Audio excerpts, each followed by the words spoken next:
அருமை தோழர்களே, உண்மையாகவே சொல்ல வேண்டும் என்றால் உயர்கல்வித்துறை அமைச்சர் பேசி முடித்த பிறகு பேச வேண்டுமா என்ற கேள்வி எழக்கூடிய அளவிற்கு எங்கெங்கயோ நீங்க சாட்சிகளை தேடி போயிட்டு இருக்கீங்க.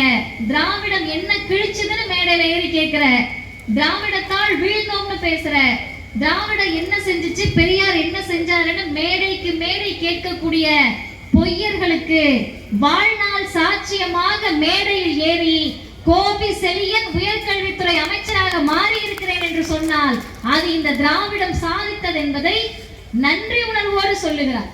அந்த நன்றி உணர்வுக்கு பின்னால் எது இருக்கிறது என்று சொன்னால், என்னுடைய கையில ஒரு பேப்பர் இருக்கு.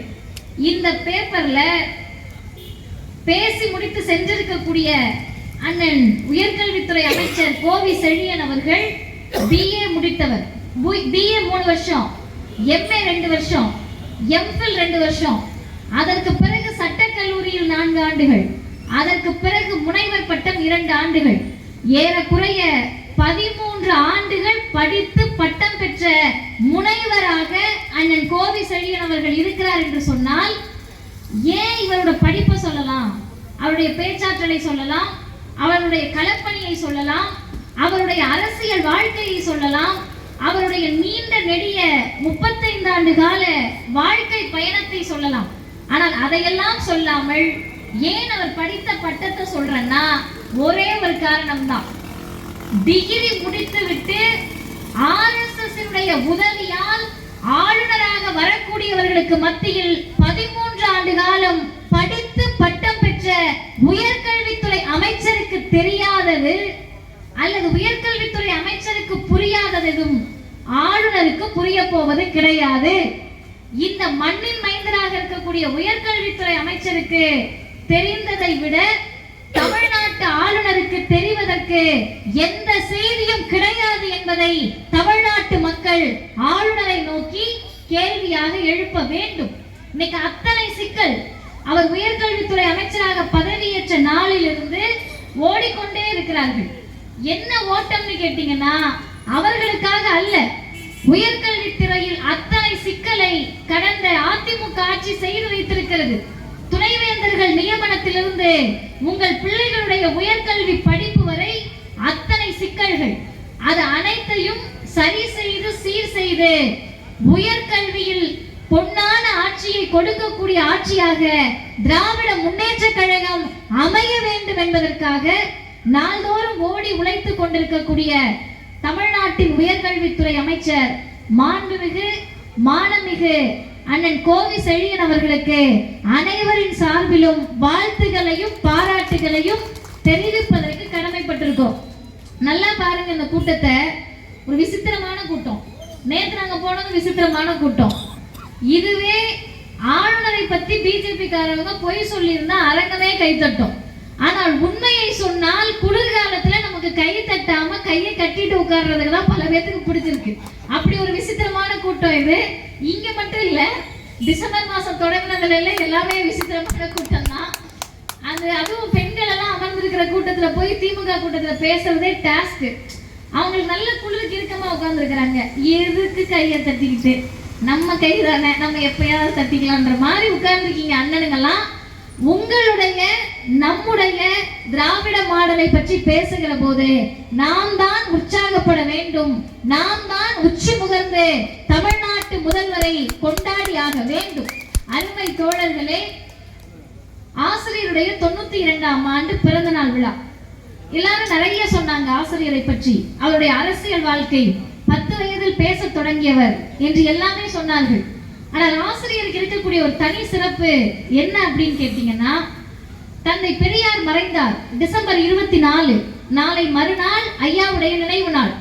அருமை பொதுமக்களே, தோழர்களே, பெரியார் மறைந்த 50 ஆண்டுகள் நிறைவடைகிறது. பெரியார் இறந்த உடனே அப்படி ஒரு சந்தோஷம்.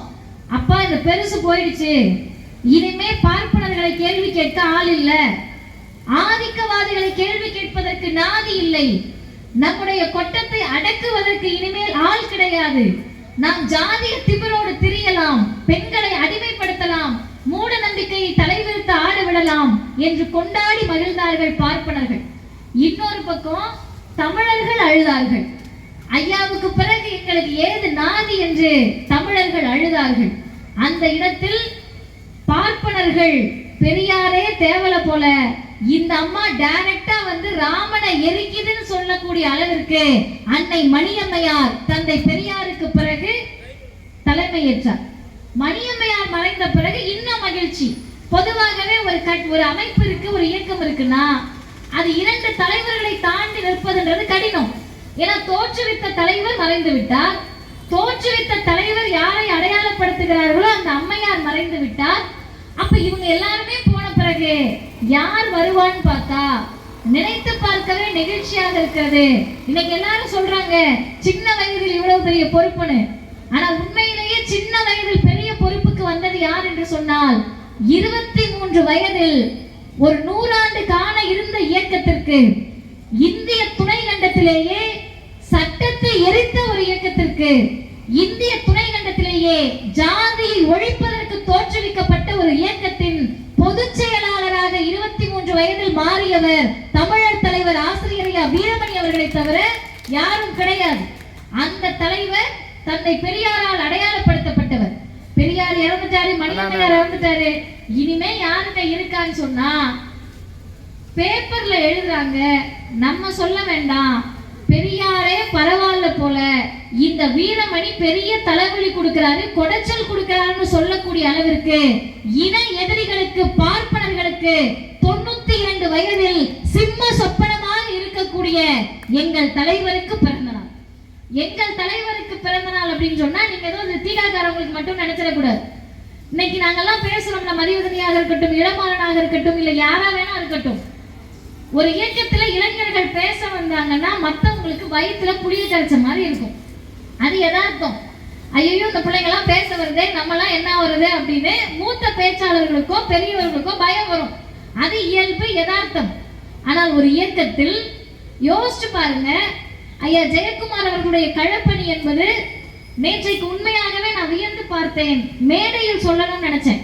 ஏன்னா சொந்த ஊருக்காரங்களுக்கு சொந்த ஊருக்காரங்கள பாராட்டுற மனசு வராது. அதுவும் மனிதர்களுடைய இயல்பு. இப்ப நான் என்னோட சொந்த ஊர் பழனிக்கு இப்ப போனா பாராட்டுவாங்க, 10 வருஷத்துக்கு முன்னாடி பாராட்டி இருக்க மாட்டாங்க. அது மனிதர்களுடைய இயல்பு. அப்ப அவருக்கு நேற்று திருப்பூர் வராரு, நேற்று காலையில கிளம்பி மதியம் அங்க வராரு. 3 மணிக்கு ஒரு நிகழ்ச்சி முடிச்சுட்டு 7 மணிக்கு ஒரு நிகழ்ச்சி என்னை பத்தி சொன்னாரு. எனக்காவது 12 மணிக்கு ட்ரெயின், அவருக்கு 1 மணிக்கு ட்ரெயின். அதை பிடிச்சு தஞ்சாவூர் வந்து சரி அங்க சும்மா இருந்தாரான்னு கேட்டா எனக்கு தெரிந்து ஒரு நாளைக்கு குறைஞ்சது 200 போன் அட்டன் பண்ணுவார் போல. ஒரே மாவட்ட கழகத்துல இருந்து 50 போன் வருது. என்ன கொடுத்துட போறோம் இவங்களுக்குலாம்? அது ஐயா ஜெயக்குமார் அவர்கள் இவ்வளவு ஒரு நீண்ட நெடிய பயணத்துல இருக்காரு. மிகப்பெரிய பொறுப்புகளில் இருந்தவர். தற்போது ஆசிரியருக்கு முன்னணி தளபதிகள் யார் என்று கேட்டால் முதன்மை தளபதியாக இருக்கக்கூடியவர்களாக ஐயா ஜெயக்குமார் அவர்களும் ஐயா குணசேகரன் அவர்களும் இருக்காங்க. இன்னொரு பக்கம் பாத்தீங்கன்னா மாவட்ட தலைவர் ஐயா அமர்சிங் அவர்கள் நிற்கக்கூடியவர்கள் தெரிந்து கொள்ள வேண்டும் இது எப்படிப்பட்ட இயக்கம் என்று. அவர் வழக்கறிஞர். அந்த வழக்கறிஞர் பதவியை விட, அந்த வழக்கறிஞர் என்ற வேலையை விட மாவட்ட தலைவர் என்ற வேலைக்காக தான் மாசத்துல 30 நாள் வேலை பார்க்கறாங்க. இங்க உட்கார்ந்து இருக்கக்கூடிய நீங்க எந்த தோழரை வேணா எடுத்துக்கங்க, வேலை பார்த்து கொண்டிருக்கக்கூடியவர்கள், அரசு வேலையில் இருக்கவங்க உட்கார்ந்து இருக்காங்க, படித்துக் கொண்டிருக்கக்கூடியவர்கள் உட்கார்ந்து இருக்காங்க, மிகப்பெரிய பணக்காரர்கள் உட்கார்ந்து இருக்காங்க. இவங்க எல்லாருக்கும் தீகா கூட்டத்தை நடத்தி, தீகா கூட்டத்துல பேச வைக்கிறவங்களை பேச வச்சு இப்படி நிகழ்ச்சி நடத்தினாதான் வாழ்க்கைன்றது கிடையாது. இன்னும் சொல்ல போனால் மேடைக்கும் இந்த ஸ்டேஜுக்கும் மைக்குக்கும் காசு வசூல் பண்ண முடியலன்னா சொந்த காசை போட்டு கூட்டம் நடத்தக்கூடிய ஒரே கூட்டம் திராவிடர் கழகத்தோட கூட்டம் தான். எதுக்கு சார் இவ்வளவு பண்ணணும்? அவங்களுடைய வயது 50 வயதை கடந்தவர்கள். 50 வயதை கடந்து விட்டால் என்னென்ன நோய் வரும் நமக்கு தெரியும். ஜெயக்குமார் ஐயா சொல்லுவார், நமக்கெல்லாம் வந்து டெஸ்டே எடுக்க கூடாது, எடுத்தோம்னா இதயத்துல எத்தனை ஓட்டை இருக்கும்னு தெரியாது, அத்தனை கத்திக்கிட்டு இருக்கோன்னு. அப்படி இவங்க எல்லாம் ஓடிக்கிட்டு இருக்காங்கல்ல, இவர்கள் எல்லாம் ஓடுகின்ற போது மதிவதனிக்கு வயது 28. 28 வயசுல வர ஒருத்தவங்கள 50 வயசு 60 வயதை தொட்டவர்கள் எங்களுக்கு பிறகு நீங்கள் தான் என்று தோள் மீது தூக்கி நிறுத்தி காட்டக்கூடிய வாய்ப்பை திராவிடர் கழகத்தை தவிர வேறு எந்த இயக்கத்திலும் பார்க்க முடியாது. சொந்த பிள்ளையாக நினைக்கிறாங்க. நான் என்ன சமூகம்ன்றது இங்க இருக்கவங்களுக்கு தெரியுமா? இங்க இருக்கக்கூடிய கருப்பு சட்டைக்காரங்க போய் கேளுங்க, மதிவதன் என்ன ஜாதின்னு தெரியாது. அவங்க எல்லாம் என்ன ஜாதி மேடை மேடையில் இருக்கவங்க உட்கார்ந்து இருக்கவங்க எனக்கு தெரியுமா? தெரியாது. யார் என்ன ஜாதி என்ன சமூகம் அதெல்லாம் தெரியாது. பெரியாரிய கொள்கையை பேசினால் எங்கள் பிள்ளைகளை தோள் மீது தூக்கி நிறுத்துவோம் என்று சொல்லக்கூடிய வரலாறு இந்த இயக்கத்தை தவிர உலகத்தில் வேறு எந்த இயக்கத்திற்கும் கிடையாது. சரி, எதுக்கு எங்களெல்லாம் தூக்கி தோள் மேல நிறுத்துறாங்க? எதனால் நிறுத்துகிறார்கள் என்று சொன்னால், எங்கள் தலைவர் ஆசிரியர் அவர்கள் 92 வயசுல துணிச்சலாக சொல்லுகிறார். ரொம்ப துணிச்சலா சொல்றார். எங்களுக்கெல்லாம் உண்மையாகவே கொஞ்சம் தயக்கம் இருந்துச்சு. ஐயோ, யார் யாரோ வராங்களே, கட்சி ஆரம்பிக்கிறாங்களே அப்படின்லாம் இருந்துச்சு. அவர் சொல்றாரு 92வது பிறந்த நாள் நிகழ்ச்சியில், வானவில்கள் வரும் போகும், பார்க்க அழகா இருக்கும், சூரியன் ஒன்றுதான் நிரந்தரமாக இருக்கும், 2026லும் திமுக தான் ஆட்சி அமைக்கும்னு 92 வயதில் சொல்லுகிறார். சொன்னதோடு நிறுத்தவில்லை, எங்களை போன்ற இளைஞர்களை பார்த்து சொல்லுகிறார். ஊர்தோறும் போருங்க, வீதி தோறும் போங்க, மாவட்டம் தோறும் போங்க, தமிழ்நாடு முழுக்க போங்க, திராவிட மாடல் என்ன செய்தது என்பதை பேசுங்கள் என்று அனுப்பி வைக்கிறார்னு சொன்னா எந்த தலைவர் செய்வார்? எந்த தலைவர் தங்களுடைய பிள்ளை வயதில் பேத்தி வயதில் இருக்கக்கூடிய ஒருவரை இந்த வயதில் பொறுப்பை கொடுத்து நீங்கள் பேசுங்கள்னு சொல்றப்ப இன்றைக்கு திமுக காரர்கள் பாராட்டுகிறார்கள், அமைச்சர்கள் பாராட்டுகிறார்கள், துணை முதல்வர் பாராட்டுகிறார், வேறு மாநிலத்துக்கு போறோம், உலக நாடுகளுக்கெல்லாம் பயணிக்கிறோம் என்று சொன்னால் அது மதிவதனியுடைய ஆற்றலால் மட்டும் கிடையாது. ஆசிரியர் என்ற பெரும் தலைவர் எங்களை வழிநடத்தக்கூடிய ஒற்றை காரணத்தினால்தான் மதிவதனிகள் உருவாகுகிறோம். இப்ப என்னங்க இந்த இயக்கத்துக்கு தேவை? இவ்வளவு நேரம் சொன்னீங்கல்ல, இதுக்குதான் பேசுறோம், இதுக்குதான் பேசுறோம்னு. எதுக்கு பேசுறீங்க? உங்கள் எல்லோருக்கும் சொல்லுகிறேன், தந்தை பெரியார் மறைகின்ற போது அவருக்கு வயசு 95. இளைஞர்கள் நிற்கிறீர்கள். நமக்கெல்லாம் இன்னைக்கு 20 வயசுக்கு மேலேயே பல நோய் வருது உடம்புல. தலைவலி வந்துருச்சுன்னா அந்த முகத்தோட எப்படி இவ்வளவு பெரிய கூட்டத்தை பார்ப்பது என்பது கூச்சப்பட்ட நாட்கள் எல்லாம் எனக்கு இருந்திருக்கிறது. காய்ச்சல் வருது, தொண்டை வலி வருதுன்னா எப்படி நான் பேசுறது இந்த குரலோடு நினைச்சிருக்கேன். ஆனால் ஐயாவை வாசித்த பிறகு உண்மையாகவே பெரியார் அப்படின்ற தலைவரை அவர் செத்ததுக்கு 6 நாள் முன்னாடி நடந்த கூட்டத்தை வச்சு முனைவர் பட்டம் பெறலாம். அந்த அளவுக்கு ஆய்வு நடத்தலாம். உங்களுக்கு சொல்லுகிறேன், டிசம்பர் 19ஆம் தேதி தந்தை பெரியார் கடைசியா பேசுறாரு சென்னை தியாகராய நகர்ல. பேசுறப்ப வயசு 95. பெரியார் யார்? நம்ம எல்லாருக்கும் பார்த்திருப்போம். ஒரு தாடி வச்சிருப்பாரு, லுங்கி கட்டி இருப்பாருன்னு. அவருக்கு உடம்பு ஃபுல்லா பிரச்சனை. வயிற்றுல ஹெர்னியா நோய், குடலிறக்க நோய். குடலிறக்கம் அந்த யார்ட்டையாவது போய் கேட்டு பாருங்க. அதை போன்ற வலி வேற எந்த நோய்க்கும் இருக்காது. உட்கார முடியாது, நிக்க முடியாது, சாய முடியாது, எதுவுமே கொஞ்ச நேரத்துக்கு மேல பண்ண முடியாது. குடலிறக்க நோய். இன்னொரு பக்கம், அவங்க எல்லாருக்குமே மகள் வயதுதான். நான் எல்லா கூட்டத்திலையும் இதை சொல்லுவேன், எனக்கு கூச்சம் கிடையாது. நமக்கு சிறுநீர் வருது, யூரின் வருதுன்னா வந்த பிறகு 1 மணி நேரம் கூட நம்மளால அடக்க முடியாது, தாக்கு பிடிக்க முடியாது. அவ்வளவு வயிற்றுல வலி வரும். அதை நினைச்சிட்டு யோசிச்சு பாருங்க. ஒரு மனிதருக்கு சொட்டு சொட்டாக சிறுநீர் யூரின் வந்து போய்கிட்டே இருக்கு. டியூப் போட்டு ஒரு பைய வச்சிருக்காங்க, மூத்திர சட்டி, யூரின் பேக். அந்த பேக்கோட 2 பேரும் தூக்கி பிடிச்சு ஒருத்தர் ஸ்டேஜுக்கு கூட்டிட்டு வராங்கன்னா அந்த மனிதருக்கு கூச்ச உணர்வு இருந்திருக்கணும்ல. ஐயோ, நம்மளுடைய சிறுநீர் சொட்டு சொட்டா போகுது, அது யூரின் பேக் இருக்கு, இத்தனை ஆயிரம் மக்கள் நம்மளை பார்க்கறாங்களே என்ற கூச்ச உணர்வு அந்த தலைவருக்கு இருந்திருக்கணும்ல. இல்ல, வயிற்றுல குடலிறக்க ஹெர்னியா நோய், உயிர் போகக்கூடிய வழி. மருத்துவர்கள் எல்லாரும் பேசாதீங்கன்றாங்க. உயிருக்கு பயந்து பேசாம இருந்திருக்கணும்ல. இது எதையும் அந்த தலைவர் செய்யல. டிசம்பர் 24ஆம் தேதி மறைகிறார். மறைவதற்கு 6 நாட்கள் முன்பு 19ஆம் தேதி கூட்டத்துல உட்கார்ந்து பேசிக்கிட்டு இருக்காரு. வயிறு வலி வருது, அம்மா அம்மான்னு கதறாரு. கூட்டமே சேர்ந்து ஐயா போதும் நிறுத்துங்கன்றாங்க. அவர் கேட்பதாக இல்லை. மீண்டும் பேசி முடித்து விட்டுதான் அவருடைய உரையை நிறைவு செய்கிறார். அது கூட செய்தி இல்லை. ஏன்னா 19ஆம் தேதி பெரியார் மறைய போகிறான்னு யாருக்கு தெரியாது. 20ஆம் தேதி மருத்துவமனையில் அனுமதிக்கப்படுகிறார். 21, 22 தேதியில வேலூர் சிஎம்சில இருக்காரு. 23ஆம் தேதி நினைவு மறக்கப்படுகிறது, கோமா ஸ்டேஜுக்கு போறாரு. 24 மறைகிறார். இதுல என்ன செய்தின்னு கேட்டீங்கன்னா, என்னை போன்ற இளைஞர்கள் புரிந்து கொள்ள வேண்டும், யார் பெரியார். 22ஆம் தேதி மறைவதற்கு ஒரு நாளைக்கு முன்னாடி போய் இன்றைய எங்கள் கழகத்தின் தலைவர் ஆசிரியர் கேட்கிறாரு, ஐயா திருவண்ணாமலைக்கு தேதி கொடுத்திருக்கீங்க, ஒத்தி வச்சிடலாமான்னு கேட்கிறாரு. விடுதலையில செய்தி வரணும். அதுக்கு அந்த தலைவர் சொல்லுகிறார், நான் தானே போய் கூட்டம் பேச போறேன், நீயா பேச போற, திருவண்ணாமலைக்கு போறேன், அந்த செய்தியை போடுன்றார். 95 வயசில் மறைய போகக்கூடிய மனிதர் ஒரு நாளைக்கு முன்னாடி கூட கூட்டத்துக்கு கொடுத்த தேதியை மாத்த கூடாதுன்னா என்ன அவசியம்? பொதுவா நிக்கிறவங்க நடுநிலையோட யோசிங்க. கூட்டத்துக்கு போய் தான் ஒரு காசு வரும் போல அதனால போறேன்னாரு அப்படின்னு நினைச்சீங்கன்னா, இன்னைக்கு பல பேர் மேடையில் ஏறி வாட்ஸ்அப் செய்தியை படிச்சுட்டு கேட்கிறாங்க, பெரியார் என்ன பெரிய இவரான்னு கேட்கிறாங்க. நீங்க சொன்னாலும் சொல்லலனாலும் பெரியார் பெரிய இவர் தான். ஏன் பெரிய இவர்னா, இன்னைக்கு பஞ்சத்திற்கு அரசியலுக்கு வந்தவர்கள், பிழைப்புக்கு அரசியலுக்கு வந்தவர்கள், வெளிநாட்டில் திறநிதி வாங்கி திங்கக்கூடியவர்கள் பெரியார் பெரிய இவரான்னு கேட்கிறாங்க. 1920 எத்தனை 100 வருஷத்துக்கு முன்னாடி 1920ஆம் ஆண்டு 900 ரூபாய் வருமான வரி கட்டின குடும்பம் தந்தை பெரியாரோட குடும்பம். 1920ல 900 ரூபாய் எவ்வளவு பெரிய காசு?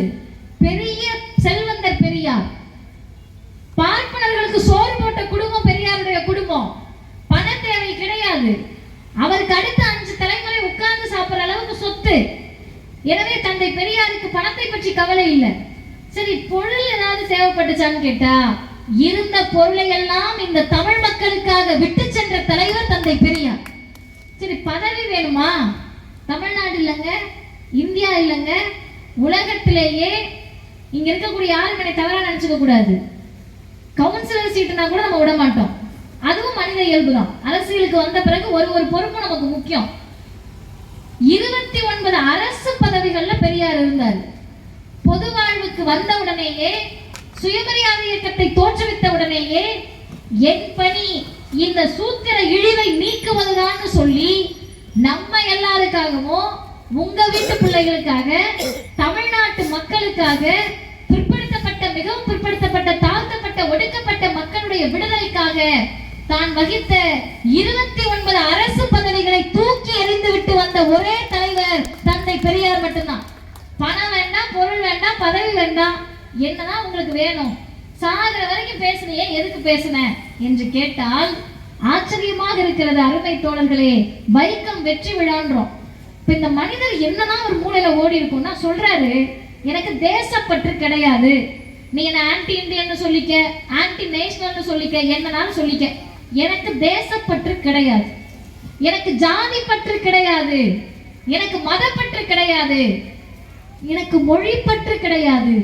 என்னையா ஒருத்தருக்கு ஜாதி பற்று இல்லையா, மதப்பற்று இல்லையா, மொழி பற்று இல்லையா, தேசப்பற்று இல்லையா, உங்களுக்கு என்னதான் இருக்குன்னு கேட்டப்ப, எனக்கு இருப்பதெல்லாம் மனித பற்று ஒன்றுதான் என்று சொன்ன தலைவர் தந்தை பெரியார். அந்த மனித பற்று தான்.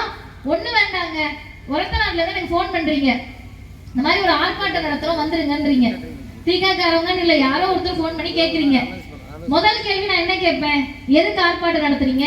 காவல்துறையில அனுமதி வாங்கிட்டீங்களா? அரெஸ்ட்லாம் பண்ண மாட்டாங்கல்ல? வந்துட்டு சாயங்காலம் வந்துடலாம்ல? இத்தனை கேள்வி கேட்போம்.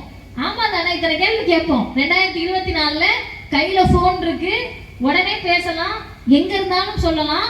அதுக்கு இத்தனை கேள்வி கேட்போம். 1924 100 வருஷத்துக்கு முன்னாடி ஒரு தலைவருக்கு ஒரு கடிதம் வருதுங்க. வைக்கம் வீதியில தெருவுல மனுஷங்களை நடக்க விட மாட்டாங்க, கடிதம் வருது. கடிதத்தை வாங்கி பார்த்துட்டு, தெரியாத ஊர், தெரியாத மாநிலம், உங்களுக்கு இன்னைக்கு புரியுற மாதிரி சொல்லணும்னா வேறு மாநிலம், வேறு சமஸ்தானம், மொழி புரியாது, அவங்க பழக்க வழக்கம் வேற, நம்ம பழக்க வழக்கம் வேற, அவங்க காவல்துறை எவ்வளவு பெரிய லத்தி வச்சிருப்பாங்க நமக்கு தெரியாது, அவங்க ஊர் சட்டத்துப்படி எத்தனை நாள் நம்மளை கொண்டு போய் காவல்துறை உள்ள வைப்பாங்கன்னு நமக்கு தெரியாது, அங்க இருக்கக்கூடிய நடைமுறை தெரியாது, எதுவுமே தெரியாதுங்க. மனிதர்களுக்கு மனிதரா நடத்தல, மனிதர்களை மிருகத்தை விட கேவலமா நடத்துறாங்க. கோவில் இருக்கக்கூடிய தெருவுல மனுஷங்களை விடல, இவ்வளவுதான் செய்தி. தெரிந்த உடனேயே தந்தை பெரியார் என்ற தலைவர், என்னுடைய கால்கள் எங்கெல்லாம் மனிதர்கள் ஒடுக்கப்படுகிறார்களோ அந்த எல்லா திசையை நோக்கியும் பயணிக்கும் என்ற மனித பற்றுடன் கேரளா வைக்கத்துக்கு போறாரு, போராடுறாரு. போராடுறாருன்னா சாதாரணமா போராடலங்க. செல்வ சீமானாக வளம் வந்த பெரியார் அரசியல் கைதிகளை விட கீழ்நிலையில மோசமாக துன்புறுத்தப்படுகிறார். நீங்க எல்லாம் நினைச்சு பார்க்கணும், யார் பெரியார்னு கேட்கிறோம்ல, அவ்வளவு பெரிய பணக்காரு கேரளாவோட சிறையில எப்படி தெரியுமா இருக்காரு? காரிடவுசர் அந்த சிறைச்சாலை கைதிகளுக்கு கொடுக்கக்கூடிய அந்த உடை, கழுத்துல கைதின்ற ஒரு பட்டை, காலையும் கையிலையும் விலங்கு சங்கிலிய போய் கட்டியிருக்காங்க.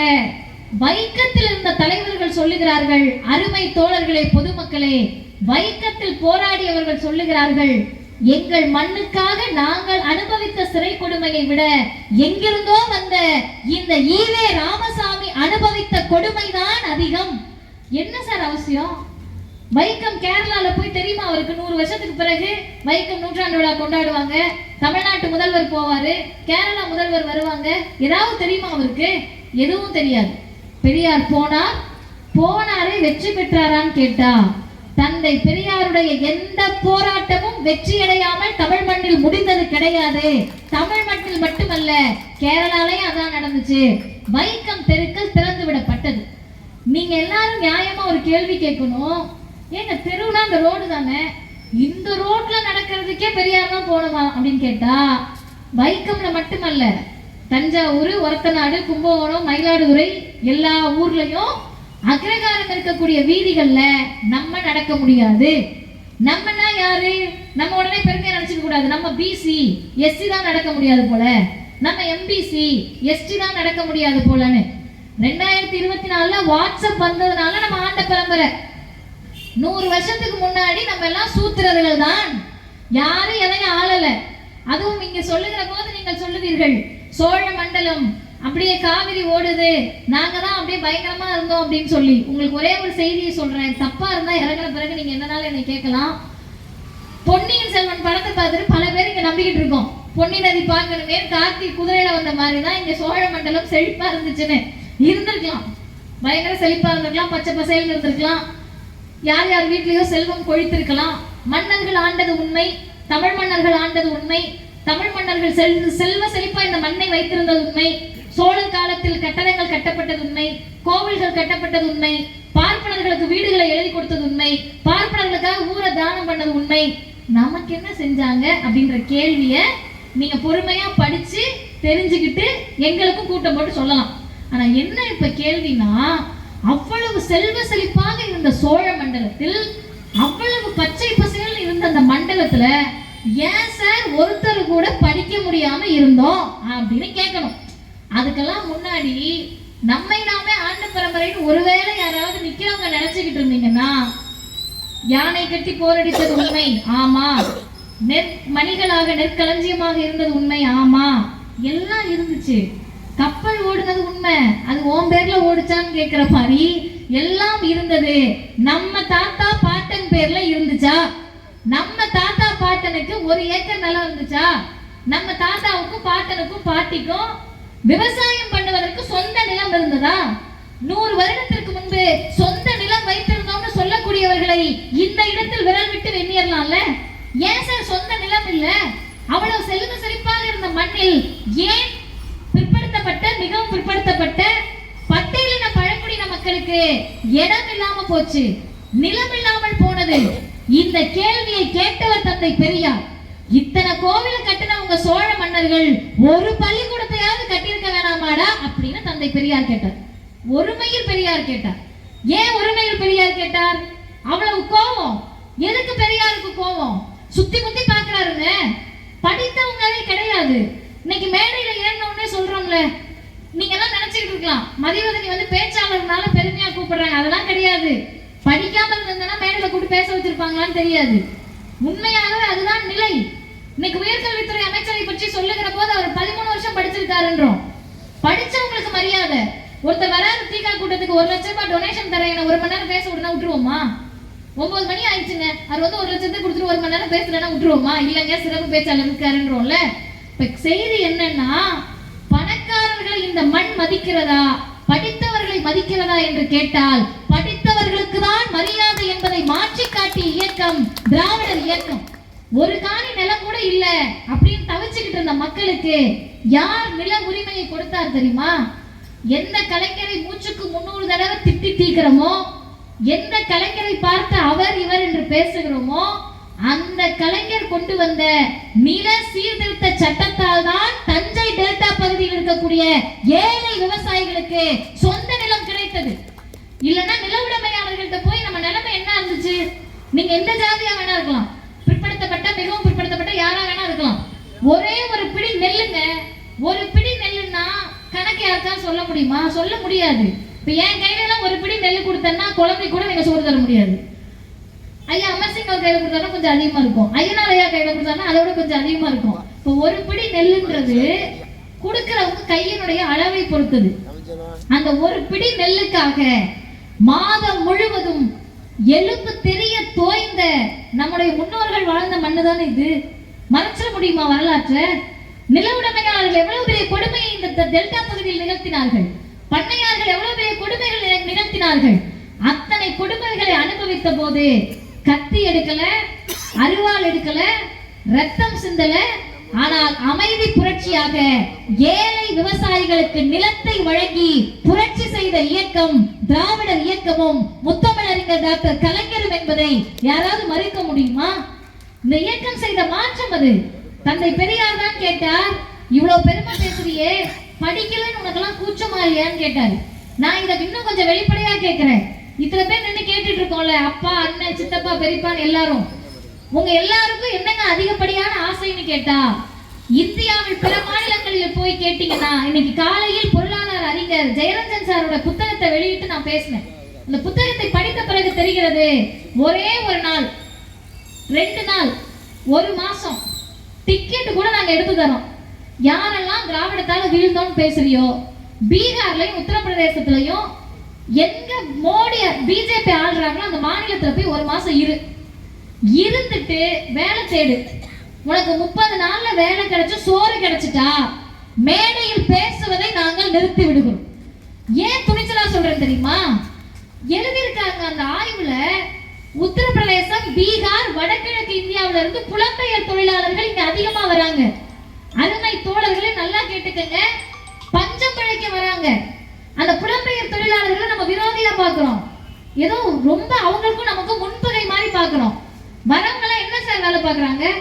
கட்டட வேலை பார்ப்பாங்க. இருக்கிறதுலே என்ன கடினமான வேலையோ அந்த கட்டுமான பணியில அந்த தோழர்கள் வேலை பார்த்துட்டு இருப்பாங்க. பார்ப்பதற்கு அழுக்கான சட்டை, எப்ப குளிச்சேன்னு அவங்களை பார்த்து நம்ம கிண்டல் பண்ணக்கூடிய அளவிற்கு ஒரு தோற்றம். எதுக்குங்க அங்க இருந்து இங்க வந்தீங்க? பிள்ளை குட்டியெல்லாம் விட்டு வந்திருக்கேன், அம்மா அப்பாவெல்லாம் விட்டுட்டு வந்திருக்கேன்னு கேட்டா, சாப்பாட்டுக்காக வந்திருக்கேன்றவங்க பாதி பேர். என் குடும்பம் அங்க கஷ்டப்படுது, காசு அனுப்ப வந்திருக்கேன்றவங்க மீதி பேர். கடன் அடைப்பதற்காக வந்திருக்கேன்றவங்க பாதி பேர். இன்னும் கொஞ்சம் பேர் தமிழ்நாட்டுல தாங்க வருமானம் வருது அதனால வந்திருக்கோம் சொல்லக்கூடியவர்கள் அதிகம். நினைச்சு பாருங்க, இந்த தமிழ் தேசியம் பேசக்கூடியவர்கள் தமிழ்நாட்டில் உட்கார்ந்து கொண்டு இந்த வட இந்தியாவிலிருந்து வந்தேரிகளை வெளியே அனுப்புன்னு பேசக்கூடிய யாராவது ஒருத்தர், நியாயவான்கள் யாராவது ஒருத்தர் இந்திய ஒன்றிய அரசை நோக்கி, பிஜேபியை நோக்கி, வட இந்திய மாநிலங்களை நோக்கி, சொந்த மாநில மக்களுக்கு சோறு போட வக்கற்ற ஆட்சியாக இந்த பிஜேபி இருக்கின்ற கேள்வியை கேட்டிருப்பார்களா? தமிழ்நாடு அந்த நிலைமையில் நம்மை வைத்திருக்கிறதா? யாராவது ஒரு தமிழ்நாட்டு தோழர், யாராவது 100 பேர், 50 பேர் நீங்க காட்டுங்க, இங்க பிழைக்க வழி இல்லாம உத்தரப்பிரதேசம் போனேன்னு, இங்க பிழைக்க வழி இல்லாம பீகார் போனேங்கிற 50 பேரை காட்டுங்க, இங்க பிழைக்க வழியில ஒரிஷா போனேங்கிறவங்களை காட்டுங்க. தமிழ்நாடு எப்படி தெரியுமா மாறி இருக்கிறது?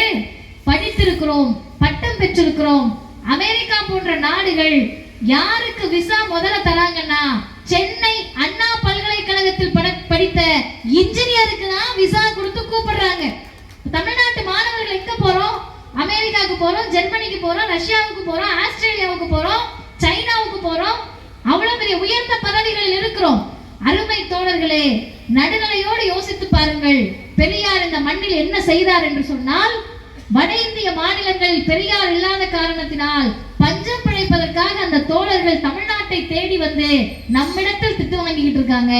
பெரியார் இருந்த காரணத்தினால் படிங்க படிங்க படிங்க, என்ன பாடுபட்டாவது படி, தயவு செஞ்சு இந்த நாட்டை விட்டு ஓடி ஜாதி இழிவு இல்லாம வாழுன்னு சொன்ன காரணத்தினால் நம்ம பிள்ளையும் உங்க பிள்ளையும் படித்து பட்டம் பெற்று மருத்துவர்களாக, இன்ஜினியர்களாக, டீச்சர்களாக, உயர் நீதிமன்ற நீதிபதிகளாக உயர்ந்திருக்கிறார்கள். இதைதான் இந்த திராவிட மாடல் செய்தது. அருமை தோழர்களே, இந்த ஆட்சியை எப்படியாவது ஏதாவது செய்துவிட வேண்டும் என்று எல்லோரும் துடிப்பதற்கு இதுதான் காரணம். நான் 10 நிமிஷத்துல முடிச்சிடுறேன். ஏன் திமுக ஆட்சி கலையணும்? ஏன் திமுக ஆட்சியை ஒழிக்கணும்?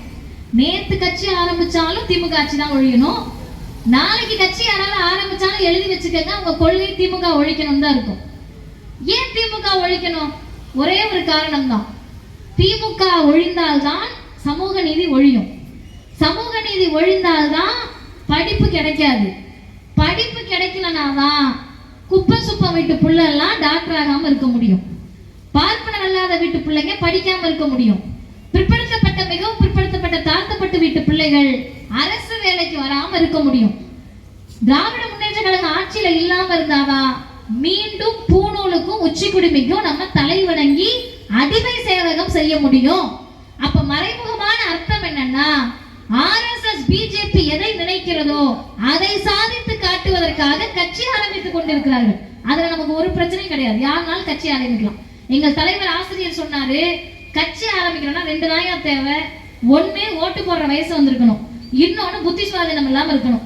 பைத்தியகாரனா இல்லாம இருக்கிற யாருனாலும் கட்சி ஆரம்பிக்கலாம், பிரச்சனை இல்லைன்னாரு. அப்ப நீங்க யாருனாலும் கட்சி ஆரம்பிக்கலாம். திராவிட மாடல்ன்ற வார்த்தை எரியுது இல்ல, ஏதோ ஒரு இடத்துல வலிக்குது இல்ல. ஏன் வலிக்குது? திராவிட மாடல் என்ன செஞ்சுச்சு? நான் ரொம்ப சொல்லல, 3 மட்டும் சொல்றேன். நான் 4 நாளைக்கு முன்னாடி சென்னையில ஒரு கூட்டம். இந்த கூட்டத்துல இந்த ஓரத்துல ஒரு 2 குழந்தைங்க உட்கார்ந்து இருந்துச்சு, ஒரு பையன் ஒரு பாப்பாவும். அந்த பிள்ளைங்களோட அப்பா அம்மா எல்லாம் வரல, கூட்டம் நடக்குது, அதுக்கு கேட்க வந்து உட்கார்ந்து இருக்குதுங்க. கம்பி மாதிரி இருக்கு, அந்த கம்பியில உட்கார்ந்து கேட்டுட்டு இருக்கு. இந்த பையன் இப்படி பச்சை கை வாங்காம ஒருத்தரா பேசுறாங்க, எல்லாரும் பேசுறதையும் உட்கார்ந்து கேட்டுட்டு இருக்கான். இந்த பாப்பா பக்கத்துல உட்கார்ந்து இருக்கு. நீங்க நம்புறீங்களான்னு தெரியல, அந்த குழந்தைகளை பார்த்தாலே தெரிகிறது கொஞ்சம் ஏழ்மை நிலையில் இருக்கக்கூடிய பிள்ளைகள், அரசு பள்ளியில் படிக்கக்கூடிய குழந்தைகளாக தான் இருக்கும்னு நான் நினைச்சுக்கிட்டேன். மழை தூர ஆரம்பிக்குது, தூர ஆரம்பிச்ச உடனே கூட்டம் கலையுது. அந்த உட்கார்ந்து அந்த பையனை காண அந்த பாப்பா இருக்கு. நான் அந்த தூரல் போடுறப்ப அந்த குழந்தைகிட்ட கேட்கிறேன், அரசு பள்ளியில படிக்கிறியா பாப்பான்ற? ஆமா காணுது.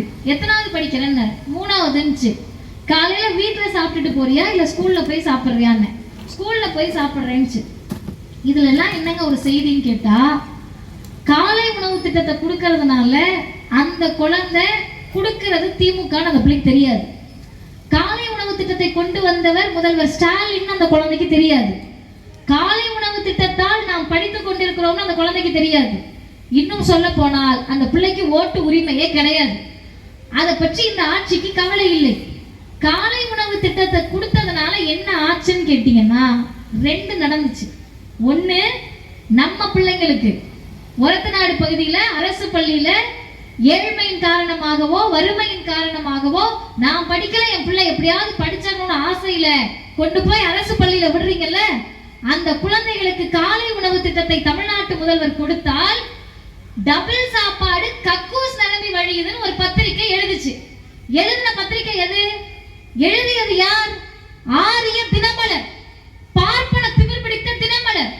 இன்னைக்கு நேத்து இல்லங்க, 100 வருஷமா நம்ம படிச்சோம்னா உங்களுக்கு எரியும். 100 வருஷமா நீங்களும் நானும் பட்டம் வாங்கினா உங்களுக்கு எரியும். அவங்க அப்படி எழுதினாங்க. தமிழ்நாடு முதல்வர் அதை கண்டுக்கல.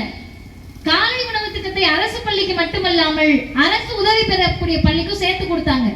ஆசிரியர் பெருமக்கள் இருக்கிறார்கள். 2 நாட்களுக்கு முன்பாக ஆங்கில பத்திரிகை ஒரு சர்வே வெளியிட்டிருக்கு. மாநில திட்டக்குழு, தமிழ்நாடு மாநில திட்டக்குழு ஒரு டேட்டாவை வெளியிட்டு இருக்காங்க. என்னன்னு கேட்டீங்கன்னா, அரசு பள்ளியில் காலை உணவு திட்டத்தை கொடுத்ததற்கு பிறகு படிக்க வரக்கூடிய ஏழை எளிய மாணவர்களுடைய நினைவாற்றல் மெமரி பவர் 90% அதிகரித்திருக்கிறது. இது வலிக்காதா சார்? இது எரியாதா? யாருக்கு எரியணும்? பாப்பானுக்கு எரியணும். நம்ம வீட்டு ஆளுங்களுக்கு எதுக்கு எரியுது? நம்ம பிள்ளைக்கு 90% மெமரி பவர் அதிகமானா பார்ப்பனர்களுக்கும் பூணூலுக்கும் உச்சி குடிமைக்கு எரியணும் sir. BC MBC SC ST வீட்டுல எதுக்கு எரியுது? அதையும் மீறி நமக்கு எரியுதுன்னு சொன்னா சேர்க்க சரியில்லாத இடத்துல நம்ம இருக்கோம்னு அர்த்தம். 2வது, புதுமை பெண் திட்டத்துல 1000 ரூபாய் தராங்க. 2வது செய்தி, இந்த புதுமை பெண் திட்டத்துல எனக்கு உண்மையாகவே அந்த 1000 ரூபாய் கொடுத்தப்ப கூட நான் இவ்வளவு சிலாகித்து பேசல. ஆனா அந்த அறிக்கையை படித்தவுடன் நாங்கள் அடைந்த மகிழ்ச்சிக்கு அளவே கிடையாது. இங்க காவல்துறை அதிகாரிகள் எத்தனை பேர் பாத்தீங்கன்னு தெரியல, பெண் காவல்துறை அதிகாரிகள், அது வழக்கமாயிடுச்சு தமிழ்நாட்டில் நின்னாங்க. அதுல ஒருத்தவங்க மட்டும் தந்தை பெரியார் சொன்னார் 1930கள்ல இது ஆனா பெண்ணான்னு தெரியாத மாதிரி தயாரிக்கணும்னு சொன்னாரு. இங்க நின்ற ஒரு காவல்துறை அதிகாரி அவங்க கிளம்பி போயிருப்பாங்க. அவங்க ஆண் போலீஸா பெண் போலீஸானே கண்டுபிடிக்க முடியாத ஒரு ஹேர் கட்டோடு, காக்கி உடுப்போடு, திமிரோடு நிற்கிறார்கள் என்று சொன்னால் அதை செய்து காட்டிய இயக்கம் திராவிடர் இயக்கம். தலைவர் தந்தை பெரியார். பெத்த அப்பா அம்மா எங்க எப்படி தெரியுமா பார்த்தாங்க? நேத்து கூட்டத்துல சொன்னேன், அம்மா கலைச்செல்வி இருக்காங்க, மதிவதனி இருக்கேன், இங்க இருக்க பெண்கள் எல்லாம் பார்த்து நம்மளை பார்த்தாவே தலையில இருந்து கால் வரைக்கும் ஸ்கேன் பண்ணுவாங்க. அக்காலாம் இருக்காங்க, காதுல எத்தனை பவுன் இருக்கு, மூக்குல எத்தனை கிராம் போடலாம், கைக்கு எவ்வளவு பவுனு, காலுக்கு என்ன கொலுசு போடலாம், கழுத்து சும்மா இருக்க கூடாது, அதுல ஒரு செயின்னு நம்மள ஒரு நகை மாற்ற ஸ்டாண்ட் மாதிரி கணக்கு போட்டாங்க. யாரு? சொந்த பெத்த அப்பா அம்மா. எப்ப காதுல என்ன போடுறது, மூக்குல என்ன போடுறது, கை கால் எல்லாம் பாக்குறியே. அந்த பெண்களுக்கு ஒரு மண்டை இருக்கு, அந்த மண்டைக்குள்ள மூளை இருக்கு, அந்த மூளைக்கு வேலை கொடுக்கணும்னு யாராவது யோசிச்சியானே? இந்த மண்ணில் சிந்தித்த ஒரே தலைவர் தந்தை பெரியார் மட்டும்தான். அந்த தலைவர் தான் சொன்னாரு, பெண்களை காவல்துறையில் அனுமதிக்கணும், நியமிக்கணும்னாரு. உடனே இவங்க எல்லாருக்கும் அப்படியே ஐயோ மையான்னு கத்துறாங்க. எப்படிங்கன்னு கேட்கிறாரு. ஐயா ரொம்ப பிராக்டிக்கலானவர், அவர் ரொம்ப யதார்த்தமானவர். சுருக்கமா சொன்னாரு, ஆம்பளை போலீஸ்ன்றதுனால நீ பயப்படுறது இல்ல. நான் இன்னும் சுருக்கமா சொல்றேன், லைசன்ஸ் இல்லாம போய் மாட்டிக்கிறீங்க, அண்ணனோ அக்காவோ யாரோ மாட்டிக்கிறீங்க.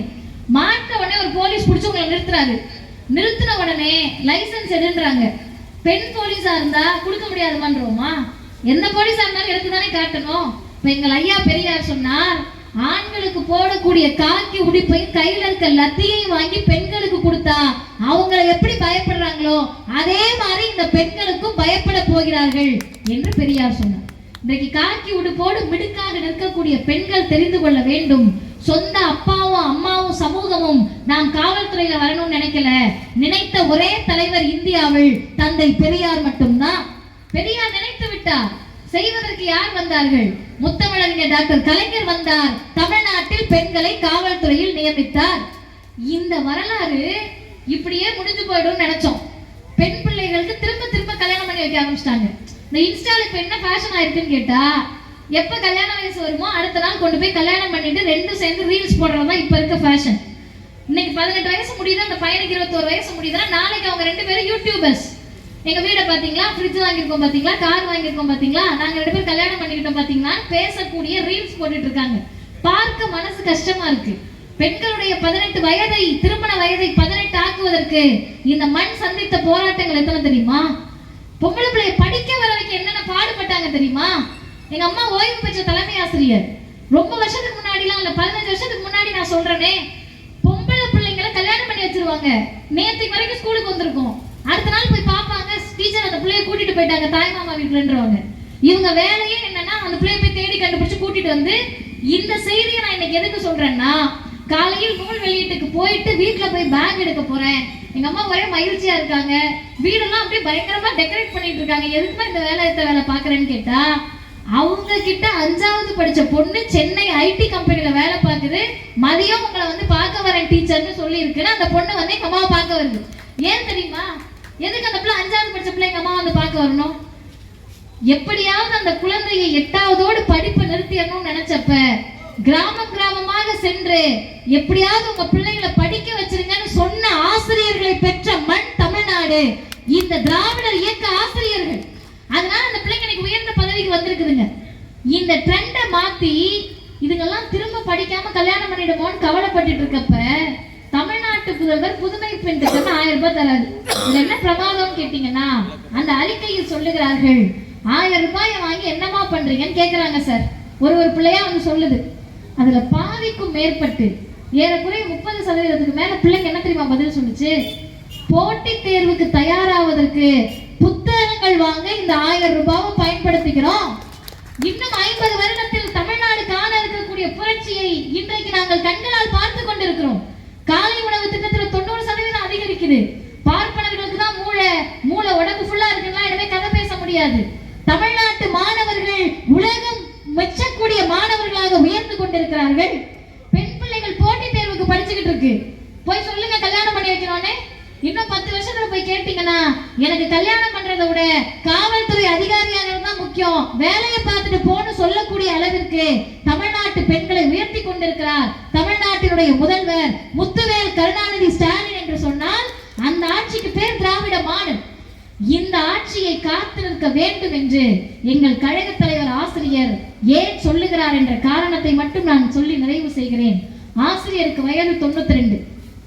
அவர் வீட்டுல படுத்து உட்கார்ந்துட்டாருன்னா ஏங்க நீங்க திடலுக்கு வரலன்னு கேட்க முடியாது. யாரு கேட்பா? எதுக்கு கேட்கணும்? முதல்ல யாரும் கேட்க முடியாது. 92 வயசுல டெய்லி பெரியார் திடல் வருகிறார். அடையார் அவர் வீட்டுல ஆரம்பிச்சு திடல் வர்றதுக்குள்ள அறிக்கை எழுதுறாராம். அதெல்லாம் மனித வியப்பு. நமக்கெல்லாம் ஏறி உட்காந்து 10 நிமிஷம் ஒண்ணு வாந்தி வந்து தலை சுத்திரும் தூங்கிடுவோம். அவர் அடையாறுல இருந்து சென்னை வர்றதுக்குள்ள அறிக்கை எழுதுகிறார். நேற்றைக்கு பெரியார் திடலில் 7 மணிக்கு அம்பேத்கர் அம்பேத்கர் அம்பேத்கர் அம்பேத்கர் என்ற தலைப்பில் சொற்பொழிவாற்றுகிறார்.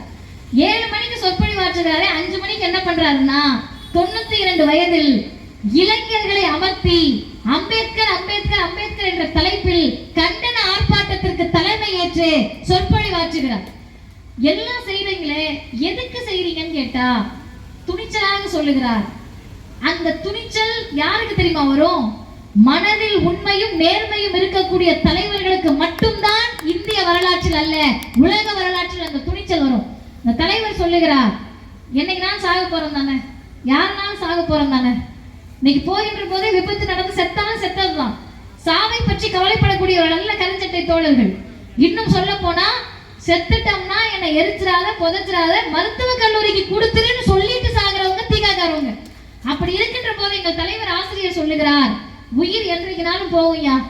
அப்படி போற உயிர் நோயில எப்போதும் எனக்கு போயிடக்கூடாது, களத்தில் தான் நான் சாவை காண்பேன் என்று 92 வயதில் சொல்லக்கூடிய தலைவர்.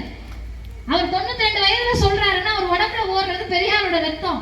பெரியார் சொன்னார் 1973 டிசம்பர் 19 சாகிறதுக்கு 6 நாளைக்கு முன்னாடி சொல்றாரு, சார் புயல் வந்து சாவே இல்ல, வெள்ளம் வந்து சாவே இல்ல, ரோட்ல போயிட்டு இருக்கிறப்ப விபத்தாயி சாவே இல்ல, நோய் வந்து சாவ, எப்படியே சாவதானே போற, சாகின்ற உயிர் ஜாதி ஒழிப்புக்காக செத்தால் என்ன என்று கேட்ட தலைவர் தந்தை பெரியார்.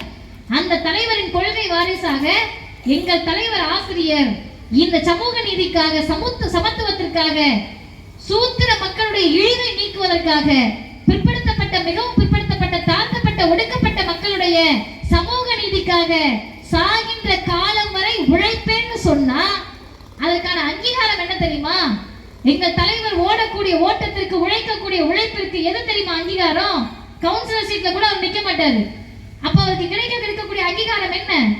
பொண்ணை கொடுத்து பொருளை கொடுத்து இந்தாங்கன்னு கொடுத்தாலும் அவர் திரும்ப அதை வந்து எங்களுடைய கல்வி வளாகத்துக்கு கொடுத்துருவாரு.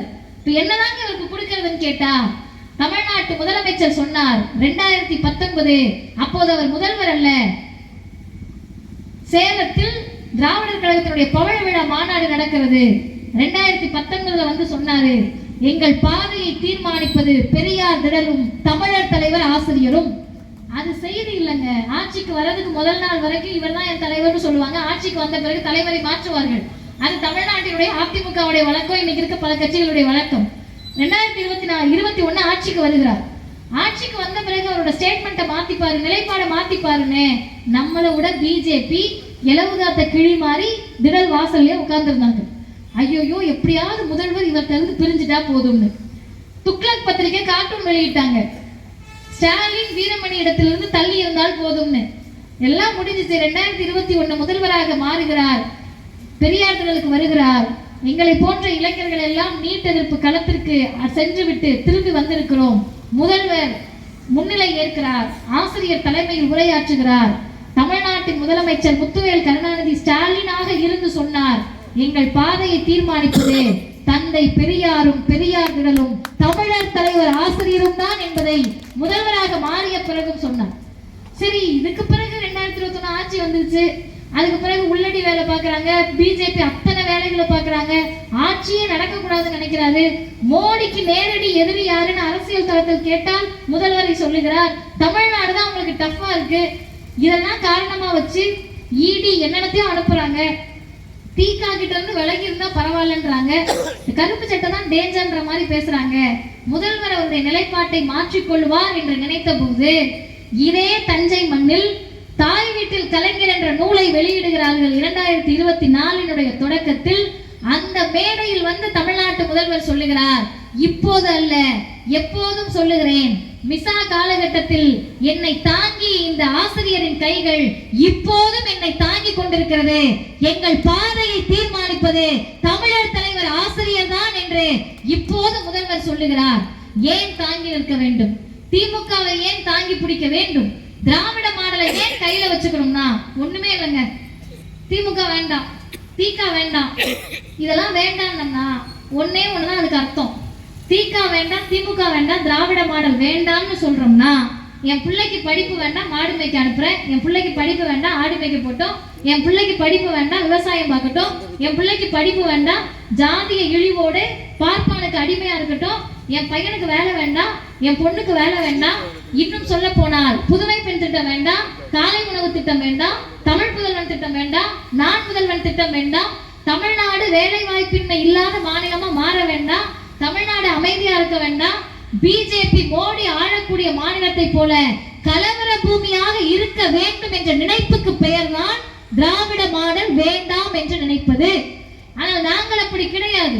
உயிர் போகக்கூடிய கடைசி நொடி வரை எங்கள் கழக தலைவர் ஆசிரியர் எதை பேச சொல்லுகிறாரோ, யாரை ஆதரிக்க சொல்லுகிறார்களோ அதை ஆதரித்தே தீர்வோம். அந்த வகையில் சொல்லுகிறோம்.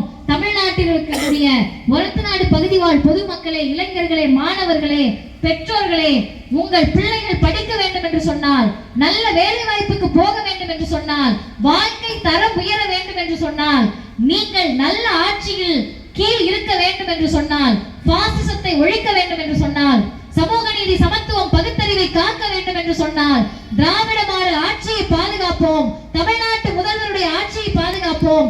இதற்கு அணிகலனாக, இதற்கு பாதுகாப்பு அரணாக இருக்கக்கூடிய தமிழர் தலைவர் ஆசிரியர் அவர்கள் 100 ஆண்டை காணுவார், 100 ஆண்டு தாண்டியும் வாழ்வார். அப்போதும் ஒரச நாட்டில் நாம் இதே போன்ற நிகழ்ச்சியை நடத்துவோம் என்று சொல்லி முடிக்கிறேன். நன்றி, வணக்கம். வாழ்க பெரியார், வளர்க பகுத்தறிவு.